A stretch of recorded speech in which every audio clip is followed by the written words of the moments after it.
Hello दोस्तों, मैं आपका प्यारा लवी सैनी अपने यूट्यूब चैनल पीसीबी वाला जनरल नॉलेज पे आप सभी का मोस्ट वेलकम करता हूं। दोस्तों, आज अपन जिस चीज़ के ऊपर स्टडी करेंगे उसका नाम है वायरस, यानी कि कौन से वायरस के कारण कौन सा रोग होता है और उससे प्रभावित अंग।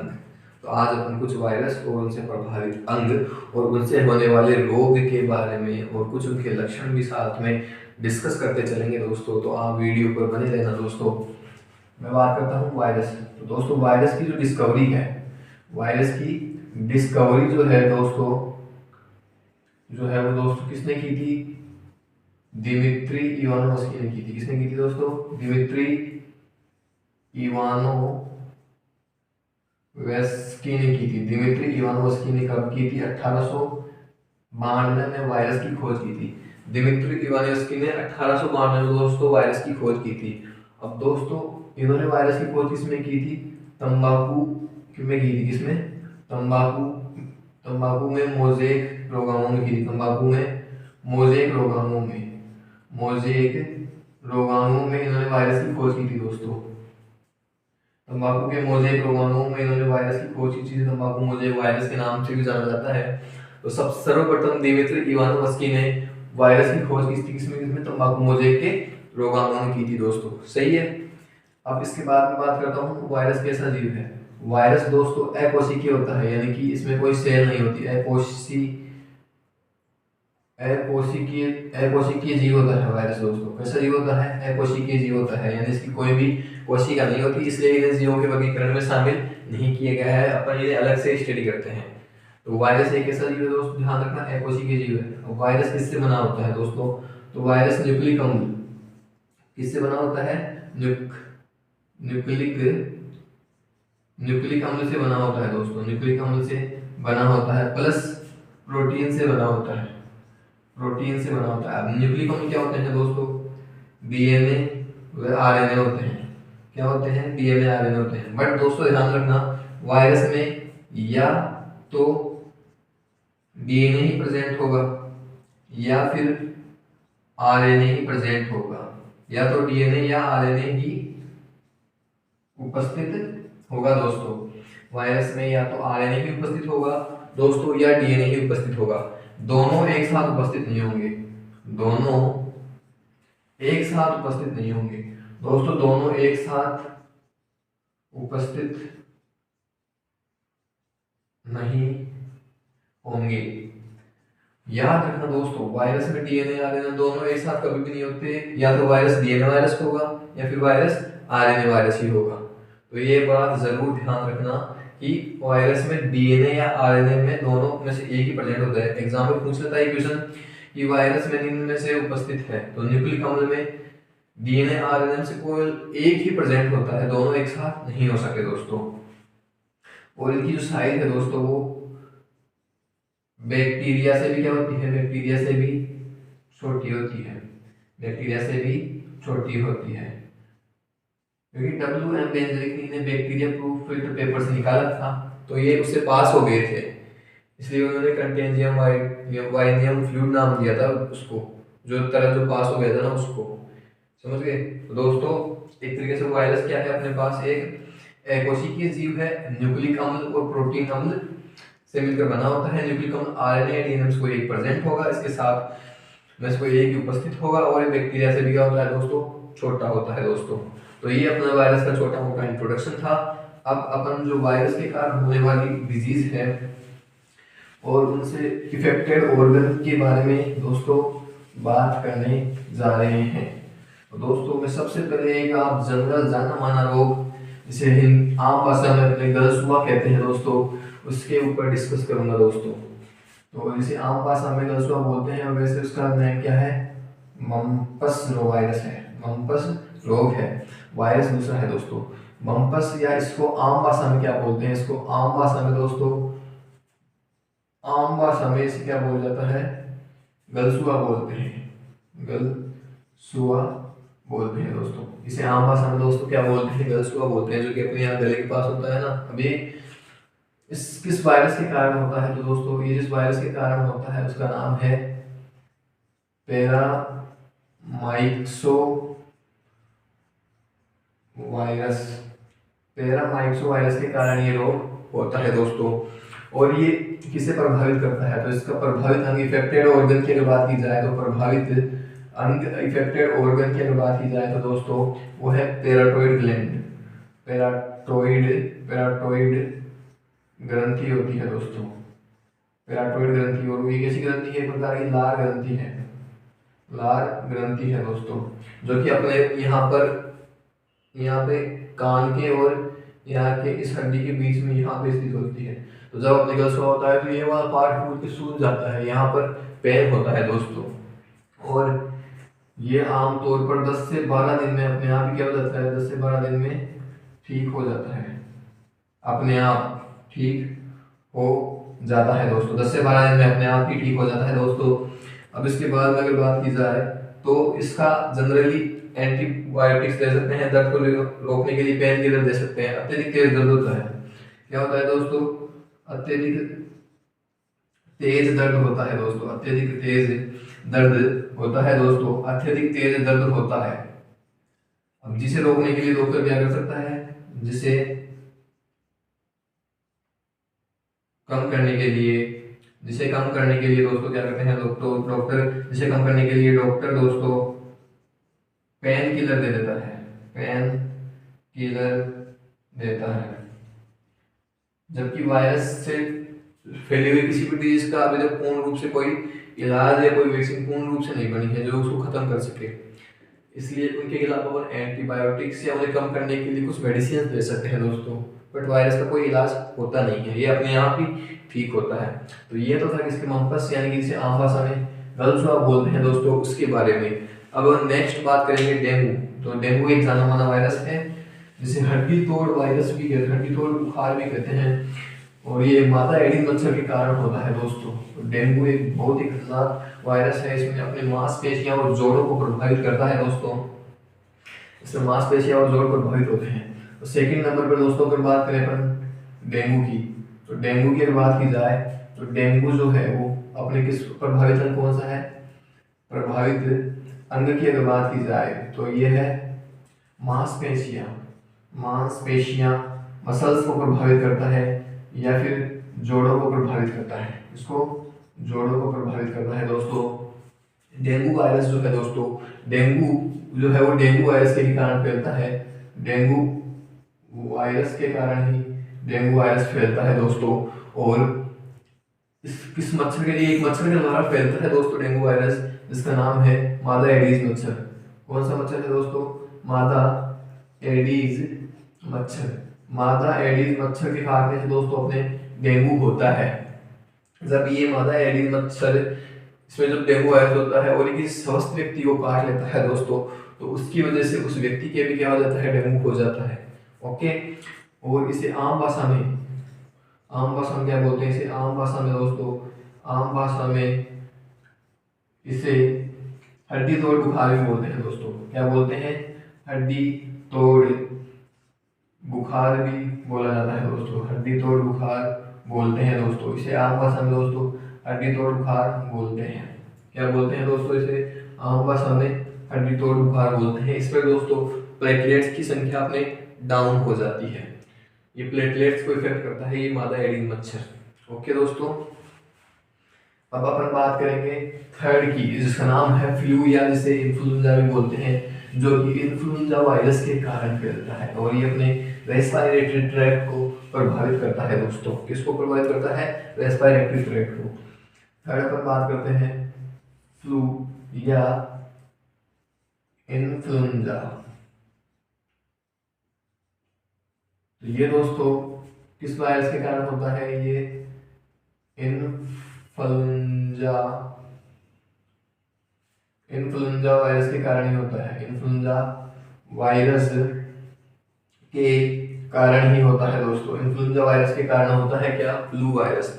और ये किसको प्रभावित करता है दोस्तों, अपने श्वसन तंत्र को प्रभावित करता है। किसको, श्वसन तंत्र यानी कि रेस्पिरेटरी ट्रैक्ट को प्रभावित करता है। आमतौर पर इसके लक्षण सर्दी जैसे ही होते हैं, पर दोस्तों इसके लक्षण सर्दी से ज़्यादा हाई होते हैं, यानी कि इसमें हॉस्पिटल में भर्ती होने तक की भी कंडीशन उत्पन्न हो जाती है, इसमें आदमी की मौत भी हो सकती है। तो ये जो है नॉर्मल कॉमन कोल्ड से हार्ड वायरस है, यानी खतरनाक ज़्यादा वायरस होता है। तो ये अपने छींकने से, श्वासने से, इन तरीके से भी फैल सकता है दोस्तों। ओके दोस्तों,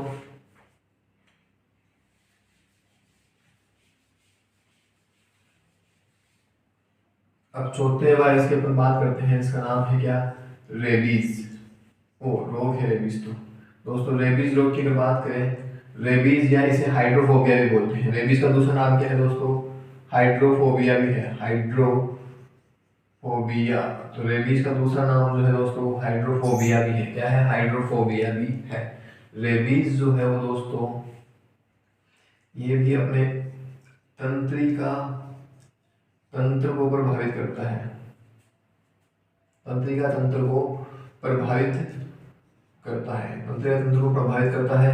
और दोस्तों ये जो वायरस होता है ये जीनस है, एक जीनस लाइसा लाइसा लाइसा जो वायरस है उसके लाइसा जीनस वायरस के वंश के कारण ये फैलता है। इसकी कई जातियां अपने हाइड्रोफोबिया या रेबीज को प्रोड्यूस करती है। ये दोस्तों आमतौर पर ये कैसे फैलता है दोस्तों? ये कुत्तों के काटने के कारण फैलता है, कुत्तों के काटने से फैलता है दोस्तों, फैलता है, कुत्ते के काटने से फैलता है दोस्तों। और दोस्तों इसमें क्या होता है? ये ज्यादातर किसमें फैलता है? मनुष्यों में, मनुष्यों में गर्म खून वाले जानवर से फैलता है। गर्म खून वाले जानवरों में फैलता है, गर्म खून वाले जानवरों में फैलता है दोस्तों। किसमें फैलता है? गर्म खून वाले जानवरों में फैलता है। कौन दोस्तों कौन फैलता है गर्म खून वाले जानवरों में? रेबीज जो है वो मनुष्य या गर्म खून वाले जानवरों में दोस्तों ज्यादा फैलता है। सही है दोस्तों। और इसमें आमतौर पर क्या होता है दोस्तों? आमतौर पर जो है इसमें दोस्तों कि नॉर्मली जहां पर अपने बाइट करता है डॉग, वहां पर एक्सपोजर की जगह क्या होता है? झुनझुनी होती है या नॉर्मल बुखार होती है। आमतौर पर कुत्ते के काटने से शुरुआत में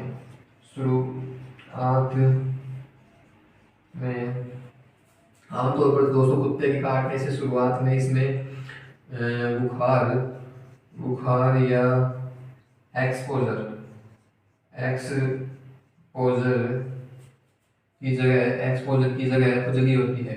एक्सपोजर की जगह झुनझुनी या खुजली बोल सकते हैं, झुनझुनी होती है दोस्तों। और आपको पता है रेबीज के काटने के बाद 14 इंजेक्शन भी लगाने पड़ते हैं रेबीज के लिए कुत्ते के काटने के कारण। तो ये भी इसकी एक बहुत बड़ी कारण है। और ये अपने तंत्रिका तंत्र को प्रभावित करता है दोस्तों। इसमें आदमी पागल भी हो सकता है कुत्ते के काटने के कारण। और इससे इंसेफेलाइटिस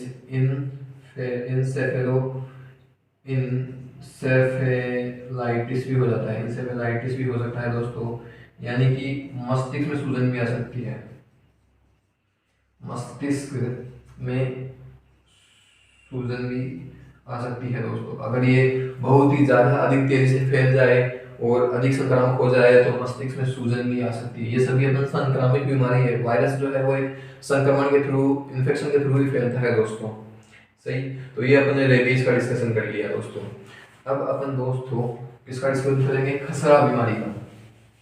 खसरा रोग क्या है दोस्तों और ये किसको प्रभावित करता है? खसरा रोग जो है दोस्तों वो मिजल्स वायरस के कारण होता है और ये होल बॉडी को, संपूर्ण बॉडी को, एंटायर बॉडी को इफेक्ट करता है दोस्तों। तो अपन दोस्तों अब बात करेंगे किसकी?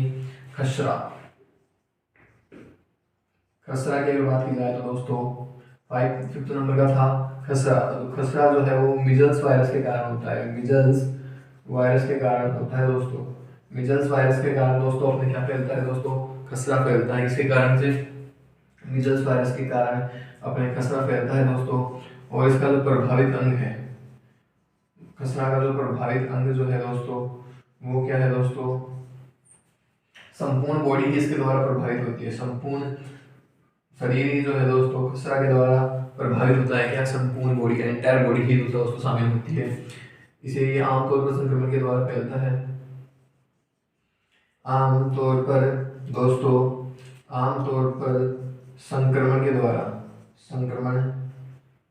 से फैलता है। सभी वायरल दोस्तों संक्रमण से ही फैलती है। ओके। अब दोस्तों आगे इसकी बात की जाए तो इसमें लक्षण की अगर बात की जाए तो लक्षण इसमें क्या होता है, पहले तो बुखार आती है, सिर दर्द, बुखार, सिर में दर्द भी हो जाता है कई बार, सिर दर्द दोस्तों, बुखार, सिर दर्द, आंखों में खुजली, आंखें लाल होना, आंखें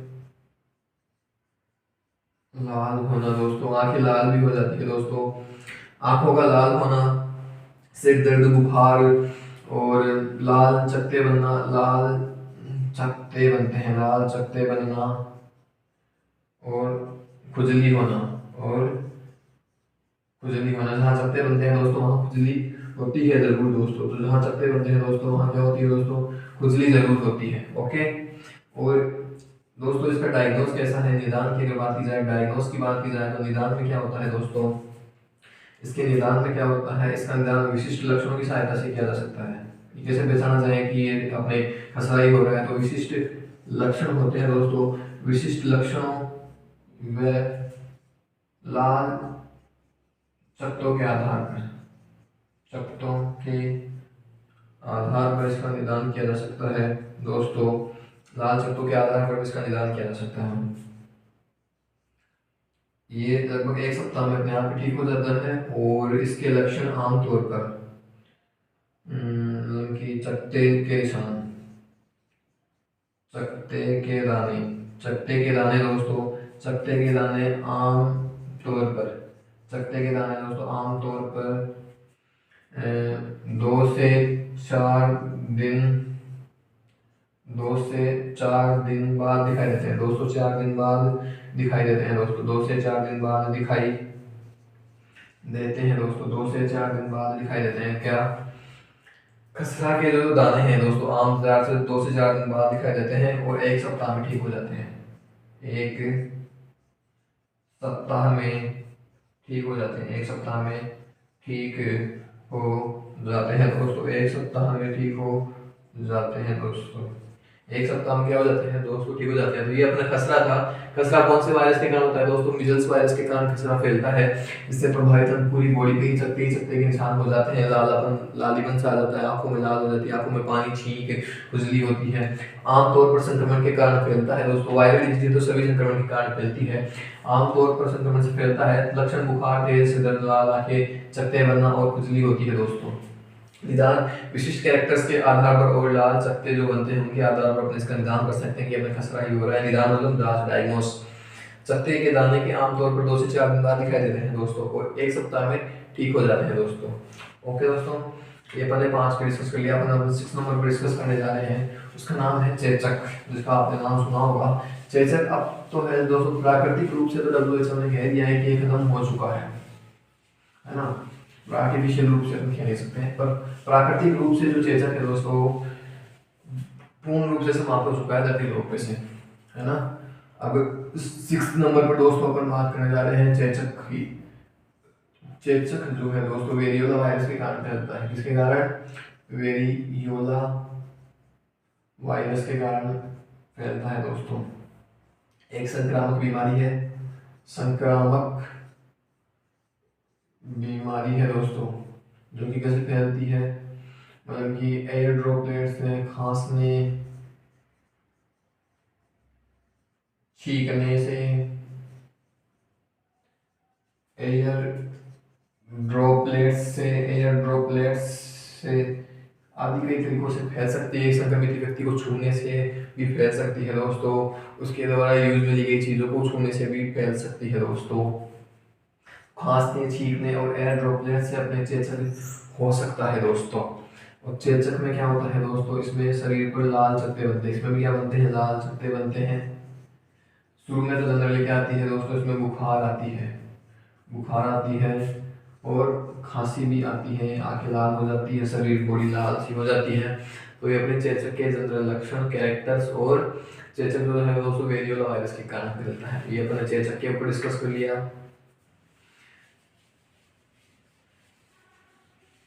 अब दोस्तों अपन 7 नंबर पर जिसके ऊपर डिस्कस करने जा रहे हैं उसका नाम है दोस्तों पोलियो। पोलियो की अगर बात की जाए दोस्तों तो पोलियो वायरस के कारण ही फैलता है, पोलियो वायरस के कारण ही फैलता है दोस्तों। पोलियो दोस्तों जो है वो पोलियो वायरस के कारण ही फैलता है। ये एक आरएनए वायरस है। कैसा वायरस है? आरएनए वायरस है दोस्तों। पोलियो दोस्तों जो है वो अपने एक आरएनए वायरस है और पोलियो पोलियो वायरस के कारण फैलता है। इसके जो लक्षण है दोस्तों, बुखार, सिर दर्द, बुखार होती है दोस्तों, अपने सिर में दर्द होता है, गर्दन में ऐंठन, गर्दन में, पीठ में ऐंठन, गर्दन और पीठ में ऐंठन, और कभी कभी लकवा व मौत भी हो जाती है, मौत भी हो जाती है दोस्तों। ये अपने पोलियो वायरस के जनरल लक्षण थे। अब दोस्तों अपन हर्पीज वायरस की बात करेंगे दोस्तों। कौन से वायरस की बात करेंगे? 8 नंबर पर जो दोस्तों अपने वायरस आया है वो है हर्पीज। हर्पीज वायरस, हर्पीज जो रोग है वो कौन से वायरस के कारण फैलता है दोस्तों?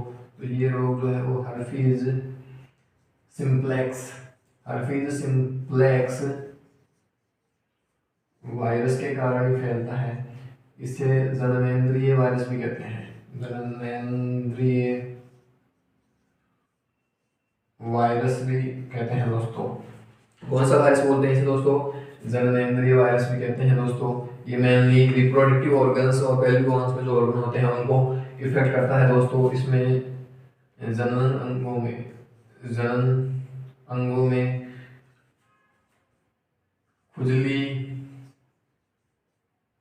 व घाव हो जाते हैं, दोस्तों। जनन अंगों में खुजली व घाव हो जाते हैं दोस्तों इसमें।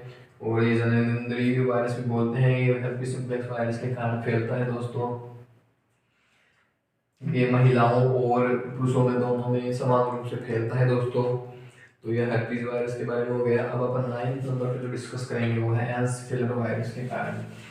एन्सेफेलो जो भी है उसके बारे में अपन डिस्कस करेंगे। 9 नंबर पर है क्या?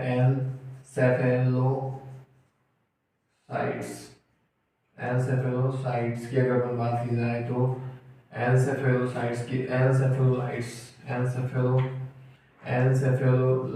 अगर बात की जाए तो ये दोस्तों इस वायरस के कारण फैलता है। तो ये दोस्तों अपने जो अभी हर्पीज था उसके ये वैरायटी है, हर्पीज सिम्प्लेक्स वायरस के कारण होता है। और इसमें टाइप्स 1st एंड 2nd के कारण से फैलता है। दूसरा जो है वो दोस्तों वेरिसेला जोस्टर वायरस के कारण भी ये फैलता है। और थर्ड एक वायरस है क्या? एंटीरियो इंटेस्टाइनल वायरस के कारण भी फैलता है। इसके कारण से ये क्या होता है, विच इज मतलब कि ये जो है ये जो इलनेस पैदा करता है, किसमें? आंत्र में इलनेस पैदा करता है। आमतौर पर खांसी और बुखार होती है। आमतौर पर दोस्तों खांसी व बुखार आती है, खांसी और बुखार आती है दोस्तों। इसमें मस्तिष्क में सूजन भी हो जाती है। ये ज़्यादा गंभीर हो जाए तो इसमें मस्तिष्क में सूजन आ जाती है, मस्तिष्क में सूजन आ जाती है दोस्तों। क्या आ जाती है? मस्तिष्क में सूजन आ जाती है। अगर ये आमतौर पर ज़्यादा गंभीर हो जाता है तो दोस्तों इससे मस्तिष्क में अपने सूजन आ जाती है और व्यक्ति कोमा में भी जा सकता है।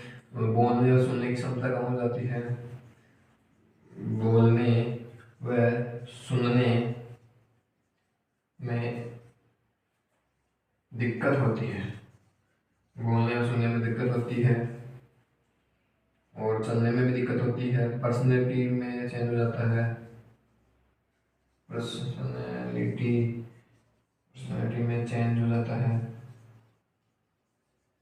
पर्सनैलिटी में भी दोस्तों क्या हो जाता है? चेंज हो जाता है। व्यक्ति पैरालाइज भी हो सकता है, लकवा भी आ सकता है, लकवा भी आ सकता है। तो ये दोस्तों अपन ने आज 9 वायरल डिजीज और किस वायरस के कारण होती है वो और उनसे फैलने वाले रोगों के ऊपर डिस्कस किया। आई होप आपको वीडियो अच्छा लगा होगा। अब अपन नेक्स्ट मिलेंगे जीवाणु द्वारा होने वाले रोग के ऊपर डिस्कस करेंगे दोस्तों। ये अपन ने वायरल डिजीज के ऊपर डिस्कस किया। तब तक के लिए धन्यवाद।